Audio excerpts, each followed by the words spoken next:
நாமக்கல் மாவட்டம் வெப்படையில் நடைபெற்ற திமுக பொதுக்கூட்டத்தில் தலைமை கழக பேச்சாளர் கண்ணன் அருவருக்கத்தக்க வகையில் பேசியது அதிமுகவினரிடையே சர்ச்சையை ஏற்படுத்தியுள்ளது.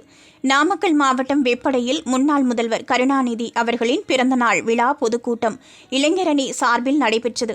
பள்ளிப்பாளையம் ஒன்றிய பொறுப்பாளர் தளபதி செல்வம் தலைமையில் நடைபெற்ற இந்த கூட்டத்தில் பங்கேற்று பேசிய தலைமை கழக பேச்சாளர் கண்ணன், கோயிலுக்கு ஒதுக்கப்பட்ட நிதியை பள்ளிக்கல்வித்துறைக்கு செலவு செய்தது குறித்து எடப்பாடி பழனிசாமி கூறிய கருத்துக்கு கண்டனம் தெரிவித்து உரையாற்றினார். அப்போது துவக்கத்தில் எடப்பாடி பழனிசாமியை ஒருமையில் பேசிய அவர் தொடர்ந்து அருவருக்கத்தக்க வகையில் பேசினார்.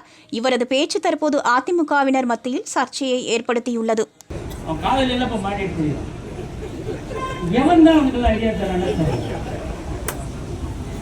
இப்போ நான் 4 நாள் பேசினாலே இதே டோன்ல பேசிட்டே இருப்பேன். 2 நாள் பேசினா தொண்டை போயிடுச்சு, நாளைக்கு பேச மாட்டாங்க. ஆமா, கோயில் பணத்தை எதுக்கு எடுக்கிறீங்க? கோயில் பணம் வாயை விட்டு சொத்தாடா?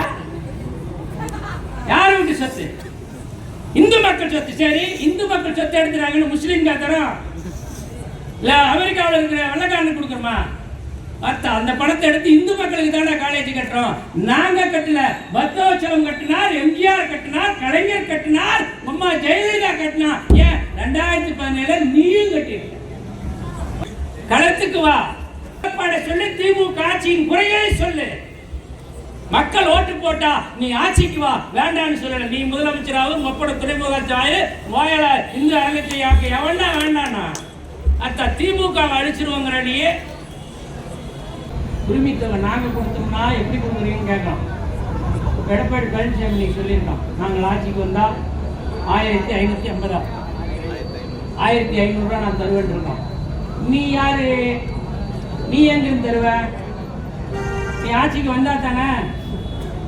அவனை எடப்பாடியிலே எங்க வீச்சர்வா மியூசிக்கு சொந்தக்காரரு டிஎம்எஸ் வைக்க போறாரு ஆப்பு எடப்பாடியில. இத்தனை வருஷமா நீ வன்னியர் சமுதாயத்தை ஏமாத்தி ஜெயிச்சிட்டு இருந்த இந்த தேர்தலில் உன்னையுமே நாங்க சட்டமன்றத்துக்குள்ள போக விட மாட்டோம். ஓயாலையோ தோக்கடிச்சு வராங்க. அடுத்து நாங்கள் பணிவோடு இந்த ஆட்சி நீடிக்கணும், நிலைக்கணும், தொடரணும்னா ஏன் என்ன காரணம்? எங்க போறோம்? இந்த ஊர்ல ஒன்றும் பிரச்சனை இல்லை, செல்வம் முறைய பாப்பாருன்னு நினைக்கிறேன், போட்டு வச்சிருவோம். சில ஊர்ல என்ன பண்ணுவோம் தெரியுமா? கூட்டம் முடிச்சோடனே ரோட்ல விட்டுருவோம். இன்னைக்கு சென்னையில் அப்படிதான். சென்னையில நானே தங்கிக்கணும், நானே சோறு தின்னுக்கணும், நானே ஆட்டோ பிடிச்சி பாயிண்ட்டுக்கு போயிடணும். கூட்டம் முடிஞ்சு முடியாதுக்கு முன்னால திரும்பி பார்த்து ஒத்துணும். நீ அனுபவப்பட்டியா? அத்தா ஹிந்தி படிச்சா அந்த நாட்டில் மயிரை புடுங்குங்கிற 250 ரூபாய் சம்பளத்துக்கு 1 கோடி பேரு இந்த நாட்டில் வந்து பிச்சை எடுத்துக்கிட்டு இருக்காண்டா வீதி வீதியா. பாவமா இருக்கு. திருப்பூர் பக்கம் போய் பாருங்க. ஏன் வெப்படையில் இல்லையா? பள்ளிக்கூடத்தில் இல்லையா? என் தாத்தா ஏழையா இருந்தான், என் முப்பாட்ட ஏழையா இருந்தான், என் பாட்ட ஏழையா இருந்தான், எங்க அப்பா ஏழையா இருந்தான். பார்த்தா நான் ஏழை இல்லடா. நான் ஏழை கிடையாது. இங்க இருக்கிற பாலாஜியோ தளபதி செல்வமோ இங்க இருக்கிற மற்ற நிர்வாகி எடப்பாடி பழனிசாமி சொல்றான், முக ஸ்டாலினுக்கு முதுகெலும்பு இல்ல, மோயா எலும்பு இல்ல. மோடி கூப்பிட்டார், மோடிக்கு என்ன பயப்படுறாருன்னா கூப்பிட்டாரு வாயானார். அவரு ஏன் என்ன அப்படின்னா, வா நேரு விளையாட்டு உள்ளரங்கத்துக்கு வானார்.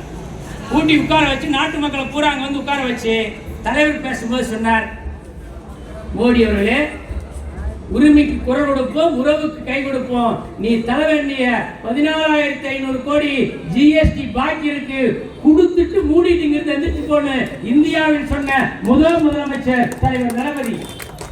களவெடுத்து கோயில் பணத்தை எடுத்த ஏன் எடுத்த? உயர்கல்வியில பணம் இல்லையான்னு கேட்கறிய? உயர்கல்விக்கு 8000 கோடி ஒதுக்கி இருக்கும் இந்த வருஷம். பள்ளி கல்விக்கு எவ்வளவு ஒதுக்கி தெரியுமா? 46,700 கோடி ஒதுக்கி இருக்கோம். மொத்தம் இந்த பள்ளிக்கூடத்துக்கு காலேஜுக்கு மட்டும் 54,000 கோடி இந்த அரசு ஒதுக்கி இருக்கு. நீ வந்து 2000 கோடி தரலினா, 3வது மொழி படிக்கலினா என்ன ஆகும்? யாரு நீ மிரட்ட? கலைஞர் பிள்ளைவா? காமராஜ் அந்த பெரியார் நாட்டில் செத்துட்டார். நம்ம தங்கமணி ஊர் சொல்லவே இல்லை. மொத்த ஞாபகம் இருக்கு. 20 வருஷம் எம்எல்ஏ, ஒரு தடவை சேர்மேன். நான் இப்போ உங்களுக்கெல்லாம் என்ன சொல்கிறேன்னா, தயவு செஞ்சு வெப்படையில் பள்ளிப்படை குமாரபாளையம் தொகுதியில் வாக்காளர் இருக்கிறவங்களுக்கு உங்களுக்கு சொல்கிறேன், எளவுக்கு போனால் எளவுக்கு போங்க. என்ன பாலாஜி உனக்கும் சொல்கிறேன், எளவுக்கு போனால் திருப்பி எளவுக்கு போங்க. கல்யாணத்துக்கு வந்தேன்னா பத்திரிக்கை வச்சா மறுபடியும் கல்யாணத்துக்கு போங்க. அதுக்காக அவனுக்கு ஓட்டு போடாது. நம்மளால சொல்றது தெரியுமா? அண்ணன் 2 மாசம் கழிச்சு கூட வந்துட்டா தெரியுமா? கைவிசத்துக்கு வந்து என்ன புடுங்கினாரு சொல்லு சொல்லுவாங்க. நீங்க எங்க அண்ணன் தாலுக்கா ஆபீஸ் எங்க ஆத்துக்குள்ளையா அது டிபி ஆயிடுச்சுங்க. அண்ணா திமுக கூட ராத்திரி போய் படுத்துட்டு இருந்தோம். இதனால அதையும் எடுத்து புதுச்சு ஒரு வண்டி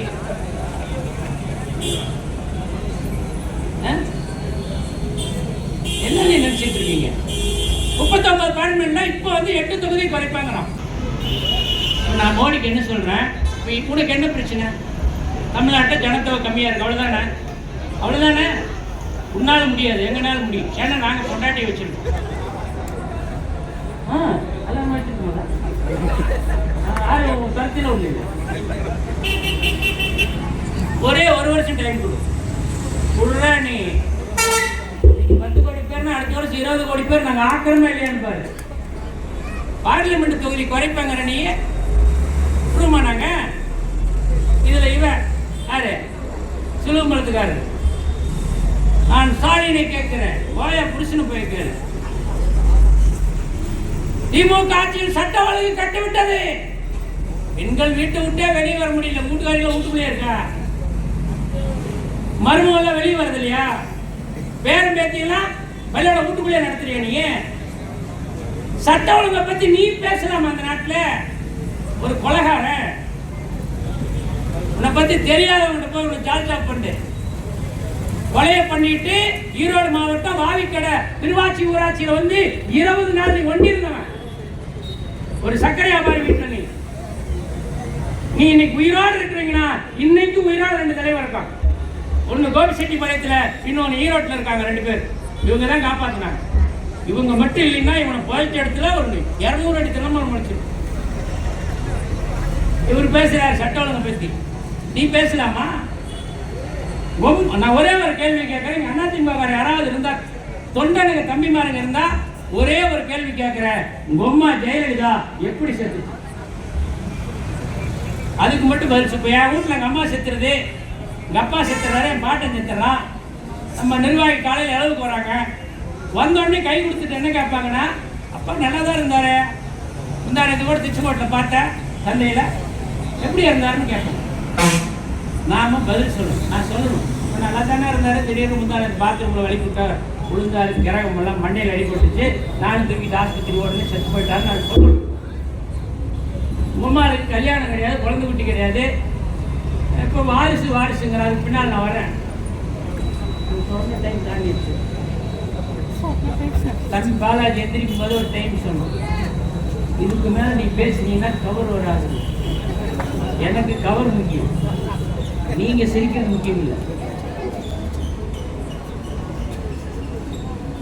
ஜெயலலிதா எப்படி செத்துச்சு சொல்லு? ஒரு காரணம் சொல்லி, இதனால தான் நம்ம செத்துச்சுன்னு சொல்லா. டேய் எடுபட்டவனுங்களா, 75 நாள் அந்த மாதிரி ஆஸ்பத்திரி வச்சு செலவு 7 கோடி ரூபாய். செலவு 7 கோடி ரூபாய் எவன் கட்டினான்னு இன்னைக்கு வரைக்கும் தெரியல.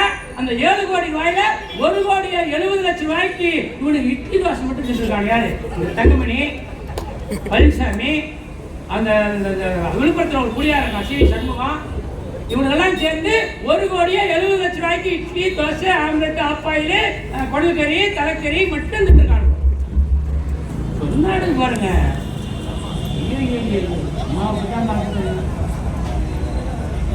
திருப்பதி போயிட்டு வந்து 2 லிட்டர் அம்மாட்ட பண்ணிட்டு அம்மா தான் திணிக்கணும். அவளுக்கு சுகர் 800. எய்ம்ஸ்ல இருந்து டாக்டர் வந்து கிட்னி காணன்னு தொலாகிட்டு இருக்கான். ஜெயலலிதா இவன் சொல்றான், ஆறு பண்ருட்டி ராமச்சந்திரன் அம்மா 1 லிட்டர் உட்கார்ந்துனானா. அதுல 2 பொங்கல் இருந்தாலுவா. கோகுலேந்திரானா அங்க சென்னை அண்ணா இருக்காரு, அவன் பொங்கல் நல்லா இருப்பேன் மச்சம் எனக்கு கூட பிடிக்கும். அம்மா சொன்னா, நான் காலையில் வீட்டுக்கு ஆஸ்பத்திரிக்கு போனேன், ரூமுக்கு அம்மா வந்து உட்கார்ந்துருந்தாங்க. அந்த குளிச்சுட்டு இந்த தலைப்பு பண்ணுவீங்க, அது பேர் என்னமா மெய்கோதி, அந்த 7 அடி கூந்தல் அம்மா மெய்கோதி விட்டு காய வச்சுட்டு இருந்தாங்க. ஆறு கோகுலேந்திரா இவன் சொல்லிட்டு வந்தாரா, இன்னொருத்தி இருக்கா, அவருக்கு கொஞ்ச நாள் காணும். அதாவது ஒரு நாள் அந்த பக்கம் போனாரா, எட்டுக்கு முடியாண்டா. இவரு அவங்க அப்பாவே முந்தி வராரு. அவங்க அப்பாவாவது போனாதான் பயப்படணும். இவர் வீதியில போனா ஒடியாங்க வேணாட்டி பார்க்கறான். சரஸ்வதி ஒரு நாள் வந்துட்டான். ஐயோ தலைவர் வணக்கம் தெரியுது, நான் அங்கேதான் இருக்கிறேன். இங்கேதான் இருக்கியாம்மா, நல்லா இருக்கியா? அவன் சின்ன வீடு படத்துலயே சின்ன வீடா இருந்துச்சு. ஆமா, அந்த அம்மா தான் சொன்னா, நான் அம்மாவை பார்க்க போனேன், காலையில் 7:30 மணிக்கெல்லாம் போனேன். அம்மா குடிச்சிட்டு பேப்பர் படிச்சுட்டு இருந்தாங்க. என்னை பார்த்தோன்னே வா சரசி நல்லா இருக்கியான்னு சொன்னாங்க. அம்மா நல்லா இருக்குமா அப்படின்னு. சரசி நான் குடிச்சிட்டேன், மிஸ் பண்ணிட்டேன், பசிக்குது, சாப்பிடலாம் சரசி, என்ன இருக்கு அப்படின்னாங்க. அம்மா நான் சொன்னேன், அம்மா பூரி இருக்கு, பொங்கல் இருக்கு, இட்லி இருக்கு, தோசை இருக்குமான்னு சொன்னேன். சரி ஒரு 2 பூரி கொடுன்னு அம்மா சொன்னாங்க. நான் சொன்னேன், அம்மா உங்களுக்கு உடம்பு சரியில்லம்மா, என்ன பண்ணலாம் திங்கப்படாது, இட்லி மட்டும் தின்னுங்கன்னு 2 இட்லி வச்சேன். சரசி பத்தாவது 3ஆ வைக்கணும் அம்மா சொன்னாங்க. நானும் வச்சு 3 வச்சு சாம்பார் வச்சு வெள்ளை சட்னி வச்ச தேங்காய் சட்னி. அம்மா சொன்னாங்க இந்த புளி சட்னி புதினா போட்டது இருக்குது, அது ஒரு 2 வையினாங்க. நானும் அம்மா ஆசைப்பட்டு கேட்கறாங்கன்னு 2 2 மோண்டு வச்சேன். அம்மா தொட்டு தொட்டு நக்குனாங்கன்னா அந்த திருட்டு முண்டை மறுபடியும் ஒரு 10 நாள் கழிச்சு வெளியே வந்து ஜெயலலிதா சட்ட உட்பாடுங்கிறா உள்ள சொல்ல சொன்னாங்க.